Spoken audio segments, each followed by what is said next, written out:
स्वागत रहेगा आपका ब्रोज एंड मेंटर की नई वीडियो में। और आज की वीडियो में मेजरली हम लोग बात करने वाले हैं नगरेरा केस से रिलेटेड। भाई यहाँ पे काफ़ी सारी स्टेटमेंट्स आई हैं। अगर आप बड़े 4 लोगों की बात करें तो यहाँ पे फ्लोरेंटिनो पेरेस की, फिर उसके बाद लपोर्ता की स्टेटमेंट आती है, देन यहाँ पे टेबास की स्टेटमेंट आती है, एंड देन यहाँ पे रेफरीज के यानी कि स्पेन के अंदर जो भी रेफरिंग कमेटी है उनकी स्टेटमेंट आती है। तो मैं सारी स्टेटमेंट आपको एक बेसिक अंदाज में समझा दूंगा एंड कहीं ना कहीं हम इसके ऊपर थोड़ा सा डिस्कशन कर लेंगे। उसके बाद दोस्तों हम लोग बात करने वाले हैं बार्सिलोना के लिए जो लेफ्ट सेंटर बैक की पोजीशन खाली हुई है उसमें एक और ऑप्शन ऐड हो चुका है, उसके ऊपर हम लोग थोड़ा जिक्र करने वाले, थोड़ा सा कंपैरिजन करने वाले हैं विद निको श्लोटरबैक एंड जेरार्ड मार्टिन का इन प्लेयर के साथ। तो दोस्तों स्टार्ट करते हैं यहाँ पे नगरेरा केस के साथ क्या अभी लेटेस्ट अपडेट है। अब देखो दोस्तों, कल रियल मैड्रिड में थी क्रिसमस पार्टी जहाँ पे भाई सोशियोज जुड़े हुए थे एंड यहाँ पे भाई आपके रियल मैड्रिड क्लब के स्टेक होल्डर्स आए हुए थे। तो ये सारे लोग इकट्ठा हुए थे एंड यहाँ पे फ्लोरेंटिनो पेरेस ने एक और बार बार्सिलोना के खिलाफ यहाँ पे नगरेरा के बारे में डिस्कशन किया। उन्होंने काफ़ी सारे पॉइंट्स बोले इसमें भाई, उन्होंने काफ़ी सारी चीज़ें बोली, जैसे कि मैंने कल की वीडियो में आपको बताया था कि दोनों कोचेस जिनका आपके यहाँ पे क्वेश्चनिंग की गई थी, वेलवर्दे एंड लुइस एनरिके, इन्होंने जो जवाब दिया था यहाँ पे वही चीज़ दोहराई यहाँ पे फ्लोरेंटिनो पेरेस ने की इनके कोचेस को पता भी नहीं था कि इस तरह की कोई रिपोर्ट है एंड बाकी की सारी जो उन्होंने यहाँ पे स्टेटमेंट दी वो उन्होंने गोल कर दी। साथ में यहाँ पे भाई इंसिस्ट किया गया कि ये जो स्कैंडल है, ये जो यहाँ पे घोटाला है, ये अब तक का फुटबॉलिंग वर्ल्ड का सबसे बड़ा घोटाला है, सबसे बड़ा दोस्तों यहाँ पे घोटाला है। बट एक सेकेंड दोस्तों, यहाँ पे जो सीरिया ए में जो हुआ था ना दोस्तों, वो अब तक का फुटबॉलिंग वर्ल्ड का सबसे बड़ा स्कैंडल है एंड यहाँ पे फ्लोरेंटिनो पेरेस कह रहे हैं कि ये उससे भी बड़ा स्कैंडल है। ठीक है, कोई दिक्कत नहीं भाई, बड़ा कहने में कोई बहुत बड़ी बात नहीं है, बट जो सीरिया ए में भी हुआ था भाई उसके तार थोड़ा यहाँ पे फ्लोरेंटिनो पेरेस की तरफ भी आते हैं। आप हर जगह ही क्यों आ जाते हैं पेरेस बाबू, बट चलो ठीक है, कोई दिक्कत नहीं। यहाँ पे पेरेस ने अगेन वही चीज़ दोहराई कि भाई हमारी टीम को यहाँ पे काफ़ी ज़्यादा हार्म हुआ है 2001 से लेके 2019 तक 18 तक, जब भी ये नगरेरा केस ओपन था, या फिर आप बोलो वो पीरियड जब तक नगरेरा यहाँ पे सर्व कर रहा था। एंड उसने कहा कि यहाँ पे कई सारी टीम्स हैं जो कि रेलीगेट हुई हैं जस्ट बिकॉज ऑफ बार्सिलोना की एंड आपके यहाँ पे नगरेरा के बीच में जो रिलेशनशिप थे उसके बेसिस पे।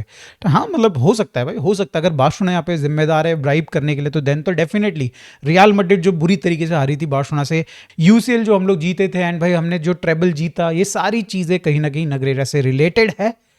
बट चलो ठीक है, कोई दिक्कत वाली बात नहीं। तो ये सारी चीजें आपके फ्लोरेंटिनो पेरेस ने कही। बट आज लपोर्ता की स्टेटमेंट आई, आज लपोर्ता ने मीडिया के सामने आया और उन्होंने 2-3 चीजें यहाँ पे कही। उन्होंने सबसे पहले तो मजाक में बोल दिया कि यहाँ पे भाई इनको बार्सिलोना जायंटिस समथिंग लाइक कोई एक बीमारी टाइप का वर्ड बना के उन्होंने बोल दिया कि भाई सबसे पहले तो रियल मैड्रिड को वो है एंड पर्टिकुलरली फ्लोरेंटिनो पेरेस को वो है। साथ में फिर उन्होंने मजाक में ये बोल दिया कि भाई जो रियल मैड्रिड की सिचुएशन है, अगर आप पिछले 4 सीजन में देखते हैं तो बार्सिलोना ने उनको 2 बार लीग में हराया है और उसके सिवा भी हमने भाई उनको, अगर आप देखें सुपर कोपा आपका स्पेन का वो हराया है, कोपा डेल रे हराया है, भाई दुनिया भर के टूर्नामेंट्स में हमने उनको पिछले सीजन में पटका है। मतलब पिछले सीजन तो खैर एक एनॉमली रही है जहाँ पे हमने उनको हर जगह पटका है।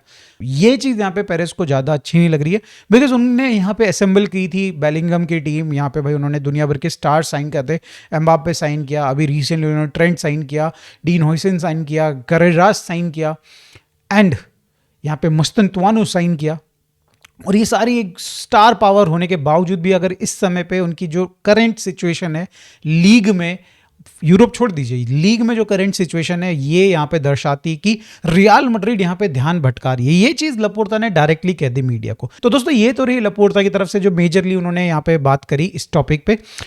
तीसरा फिगर यहाँ पे आते हैं, वो हैं टेबास। वो भी यहाँ पे कुछ ना कुछ कहते हैं। यहाँ पे देखो सबसे पहले अगर बात करी जाए तो टेबास अपने को डिफेंड करता है, लालिगा को डिफेंड करता है। और यहाँ पे आप देखो तो जो पेरेस ने स्टेटमेंट दी थी उसमें कहीं ना कहीं लालिगा के ऊपर भी क्वेश्चन उठ रहे थे। तो यहाँ पे टेबास यही कहते हैं कि भाई हम लोगों पे उंगली मत उठाइए, पहली बात तो ये।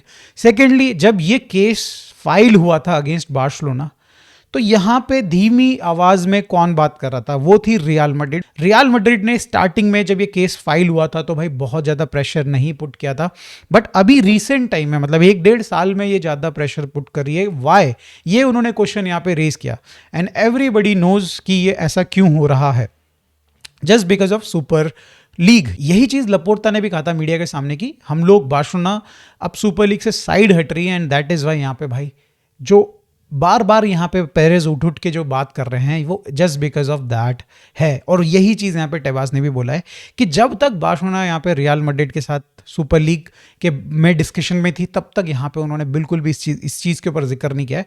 एंड यहाँ पे पनिश करने के लिए जस्ट बार्सिलोना को कहीं ना कहीं बार बार यही चीज़ दोहराए जा रहे हैं। तो ये तो रही टेबास की तरफ से स्टेटमेंट। अब चौथा पर्सन यहाँ पे आते हैं, या फिर आप बोलो एक एंटिटी, यहाँ पे उस एंटिटी का नाम है AESAF। ये है basically Spanish association of football referees. तो मतलब बेसिकली पूरी की पूरी एसोसिएशन की एक सिंगल स्टेटमेंट आती है। सिंगल तो उन्होंने काफ़ी सारी चीज़ें बोली। यहाँ पे जो रिसेंटली क्रिसमस पार्टी ऑर्गेनाइज हुई थी रियल मैड्रिड में, पेरेज ने डेफिनेटली यहाँ पे भाई रेफरीज को भी टारगेट किया था। उन्होंने बोला कि बहुत ही वाहियात स्टैंडर्ड पे यहाँ पे रेफरिंग हो रही है, जिसमें भाई कोई दो राय नहीं है। हम लोगों के भी कई सारे डिसीजंस खराब आ रहे हैं यहाँ पे, भाई रियल मैड्रिड के भी डेफिनेटली डिसीजंस खराब आ रहे हैं, बट यहाँ पे भाई और भी टारगेट किया जा रहा था रेफरी को। एंड इस पे उन्होंने कहीं ना कहीं आके स्टेटमेंट पास किया। यहाँ पे उन्होंने ये बोला है कि भाई डिसीजंस गलत हो सकते हैं, मिस्टेक्स हो सकती हैं किसी रेफरीज से, बट इसका मतलब नहीं आपकी उसको पर्सनल अटैक करेंगे। ये चीज़ उन्होंने भाई कहीं ना कहीं जो उनकी बड़ी सी स्टेटमेंट है उसको समराइज करके मैं बोलूँ। सेकेंड चीज़ उन्होंने यहाँ पे ये बोली कि भाई नगरेरा में हम रेफरीज को क्यों घसीटा जा रहा है, जबकि अभी तक एक भी रेफरी यहाँ पे भाई जिम्मेदार नहीं पाया गया है, या फिर भाई यहाँ पे बिल्कुल भी उसके खिलाफ एक भी एविडेंस मिले हों। तो यहाँ पे आप रेफरीज को क्यों घसीट रहे हो? रेफरीज कहाँ से इन्वॉल्व हो गए? ना तो एक रेफरी यहाँ पे भाई ब्राइब लेते हुए पकड़ा गया है, ना कोई सबूत है। आपको यहाँ पे जो एविडेंस मिले हैं वो यही एविडेंस मिले हुए हैं कि बार्सिलोना ने यहाँ पे नगरेरा को पैसे दिए हैं, बट नगरेरा से किसी रेफरी को पैसे आए हैं ये कोई एविडेंस है ही नहीं। तो यस, यहाँ पे भाई ये 4 स्टेटमेंट्स दोस्तों यहाँ पे आई हैं डिफरेंट पर्सन्स एंड एंटिटी के थ्रू। एंड लेट्स होप कि दोस्तों इसमें भाई कुछ आगे बढ़े, मतलब टोटल मसाला हो गया, मतलब बिल्कुल दोस्तों कैट फाइट हो रही है इस समय पे स्पेन में। अब हम लोग दोस्तों आ जाते हैं LCB पोजीशन फॉर बार्सिलोना वाली न्यूज़ पे। तो सबसे पहले हम लोग निको श्लॉटरबैक से स्टार्ट करते हैं दोस्तों। यहाँ पे अगर आप देखें दोस्तों तो निको श्लॉटरबैक से रिलेटेड 2 बहुत ही कन्फ्लिक्टिंग रिपोर्ट्स आ रही हैं। एक रिपोर्ट ये कह रही है कि भाई वो मांग रहा है 20 मिलियन यूरोज एनुअल सैलरी, जो कि भाई बार्सिलोना के लिए तो I don't think so possible है, बिकॉज अगर हम लोग राइट नाउ देखें तो भाई ये सैलरी समवेयर अराउंड आपकी फ्रैंकी डियोंग की सैलरी के बराबर है, एंड भाई थोड़ी ही कम है यहाँ पे लेवेंडोस्की से। तो अगर इतनी कोई सैलरी मांग रहा है तो आई डोंट थिंक सो, दूर से नमस्ते दोस्त, दूर से नमस्ते। But then there is this another report जो कि कह रही है कि यहाँ पे निको श्लॉटरबैक 14 से 15 मिलियन यूरोज मांग रहे हैं, which is I think again high, but I believe so दोस्तों कि मतलब एक ऐसा प्लेयर जो कि आपको काफ़ी सारी चीज़ें दे सकता है, लीडरशिप दे सकता है, आपके लिए वो लेफ्ट सेंटर बैक वाली पोजीशन जो खाली है वो भर सकता है भाई, आपके लिए लाइन ब्रेकिंग पासेस दे सकता है भाई, रिकवरी रन्स दे सकता है, पेसी है भाई, फिजिकलिटी है, कई सारे एट्रीब्यूट्स है, एक एट्रीब्यूट नहीं भाई, कंप्लीट पैकेज है ये अगर हम लोग देखें तो। हाँ, थोड़ी इंजरी प्रोन है, बट क्या कर सकते हैं राइट, आपको बेट लेना पड़ेगा। तो ये 14 से 15 मिलियन की सैलरी में भी जस्टिफाइड हो सकती है, बट वो 20 मिलियन की सैलरी जस्टिफाइड नहीं है। इसके साथ रिपोर्ट में भाई ऐड हुआ है कि भाई ब्रोसिया डॉर्टमुंड यहाँ पे मांग रही है 50 million, which is I think too much for निको श्लॉटरबैक, बिकॉज वो अगले सीजन में वो फ्री एजेंट होने वाला है। तो यहाँ पे भाई कहीं ना कहीं थोड़ा सा तो कम मुझे लगता है कि करना पड़ेगा यहाँ पे ब्रोसिया डॉर्टमुंड को, मे बी 40 मिलियन के अराउंड, मे बी 42-45 मिलियन के अराउंड, बट नॉट 50 मिलियन। भाई अगर आप 50 मिलियन फिगर को उठा के देखते हैं और अगर आप उनकी 15 मिलियन की सैलरी को उठा के देखते हैं, that will cost us around 5 साल का कॉन्ट्रैक्ट अगर हम उसको देते हैं तो भाई somewhere around 100 million to 125 million, तो मतलब इतना के अराउंड हमको भाई ये पड़ जाएंगे, जो कि बहुत हद तक अगर देखा जाए तो फीजिबल डील नहीं लग रही। बट लेट्स सी दोस्तों यहाँ पे क्या होता है, अगर आप इसको एमोटाइज करते हैं तो मे बी भाई बुक्स में थोड़ा बेटर दिख सकती है, बट हमें पैसे तो भाई ज़्यादा देने पड़ रहे हैं। बट ऐसे में दोस्तों एक और नाम सामने आ रहा है, एस्टन विला के प्लेयर लेफ्ट सेंटर बैक पाओ टोरेज। अब देखो दोस्तों ये एक प्लेयर है जिसको मैं बहुत ज़्यादा जानता नहीं हूँ, बट मैंने सबसे पहले काम किया कि मैंने भाई हमारी टीम में इस समय पे जो सबसे बढ़िया लेफ्ट सेंटर बैक है यानी कि भाई जेरार्ड मार्टिन, अगर उनके साथ हम इन दोनों प्लेयर्स को कंपेयर कर दें, भाई श्लॉटरबैक को कंपेयर करते हैं, यहाँ पे भाई हम लोग कंपेयर करते हैं पाओ टोरेज को कंपेयर करते हैं, तो क्या देखने को मिलता है। तो लेट्स सी दोस्तों, मैं आपके सामने शेयर कर रहा हूं भाई ये ग्राफ। अब इस ग्राफ में आप देख सकते हैं दोस्तों यहाँ पे जेरार्ड मार्टिन ब्लू हैं और रेड यहाँ पे निको श्लॉटरबैक है, ग्रीन है यहाँ पे पाओ टोरेज। अब यहाँ पे इंटरेस्टिंग चीज अगर आप देखते हैं दोस्तों, अगर आप लीग का पर्सपेक्टिव को साइड रखते हैं तो अगर आप प्लेयर को अगर आप देखते हैं तो भाई जो आपके पास अभी करेंटली है जेरार्ड मार्टिन, इस ग्राफ को देख के क्या आपके दिमाग में ये नहीं आ रहा कि भाई ये लड़का हीरा है, हीरा? अरे भाई ये तो श्लॉटरबैक को बिल्कुल अगर आप देखते हैं रेड वर्सेस ब्लू को तो बिल्कुल टक्कर दे रहा है।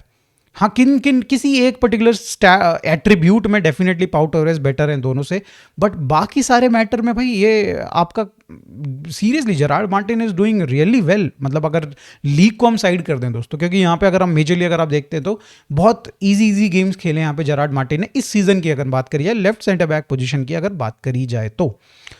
अगर आप देखते हैं दोस्तों यहाँ पे जिस पर्टिकुलर एट्रीब्यूट में यहाँ पे एक्सेल कर रहे हैं वो है पासेस। भाई अगर आप बात करते हैं यहाँ पे पास रिसीव, पास कंप्लीटेड, पास प्रोग्रेसिव पासेस की, तो यहाँ पे अगर आप देख सकते हैं तो भाई सबसे ज़्यादा हाईएस्ट जिनका स्टैट है वो है यहाँ पे भाई जेरार्ड माल्डीनी। भाई इसीलिए ने उनको माल्डीनी नहीं बोलते भाई, इनकार्नेशन ऑफ माल्डीनी भाई। यस सीरियसली दोस्तों यहाँ पे भाई अगर आप देखें एरियल में भी काफ़ी हद तक अच्छे हैं। राइट साइड में अगर आप देख सकते हैं एरियल विन पर 90, भाई सीरियसली काफ़ी बढ़िया कर रहे हैं। स्लॉटर बैक अगर आप बात करी जाए तो यहाँ पे डेफिनेटली प्रोग्रेसिव काफ़ी अच्छे हैं, प्रोग्रेशन उनके साथ काफ़ी बेटर होता है। बट अदर देन दैट यार मेरे हिसाब से तो अगर आप देखें तो यार Morales Gerard Martin is doing very good. But दोस्तों यहाँ पे हम लोग निको स्लॉटर बैक को इस वजह से प्रेफर कर रहे हैं, इंसिस्ट कर रहे हैं कि भाई उनके पास वो लीडरशिप क्वालिटी है, वो एक्सपीरियंस है यूसीएल का, तो इस वजह से हमें भाई वो प्लेयर चाहिए। अब देखा जाए ना दोस्तों यहाँ पे पाउ टोरेस जो हैं इनको एक थोड़ा सा चीपर डील देखा जा रहा है कंपैरेटिवली निको स्लॉटर बैक से। अभी रिवील नहीं हुआ कि क्या प्राइस यहाँ पे भाई एस्टन विला चार्ज कर सकती है, बट अगर आप इस डेटा को देखें एंड कंपैरिजन करते हैं प्रीमियर लीग से कि भाई प्रीमियर लीग में एक्चुअली थोड़ी इंटेंसिटी हाई हो सकती है एंड ऑल दो ये स्पेन के ही हैं, तो यस यू कैन से कि यहाँ पे जेरार्ड मार्टिन के साथ कंपीट कर सकते हैं। बट अगर आप इस डेटा पे विश्वास करेंगे तो इट सीम्स लाइक कि भाई जेरार्ड मार्टिन ने ढक लिया है, हर चीज़ में उनका डेटा बेटर है पाउ टोरेस से। कई सारे मैटर्स में तो भाई इनफैक्ट निको स्लॉटर बैक से भी बेटर है। बट यस डेटा और स्टैट्स से किसी प्लेयर को जज नहीं कर सकते। मैंने पर्सनली ज़्यादा देखा नहीं पाउ टोरेस को, तो मैं उसमें कह नहीं सकता। स्लॉटर बैक को मैंने देखा है, आई कैन से कि भाई यहाँ पे slaughter back is a better player comparatively to अगर हम बात करें यहाँ पे आपके जेरार्ड माल्डीनी से।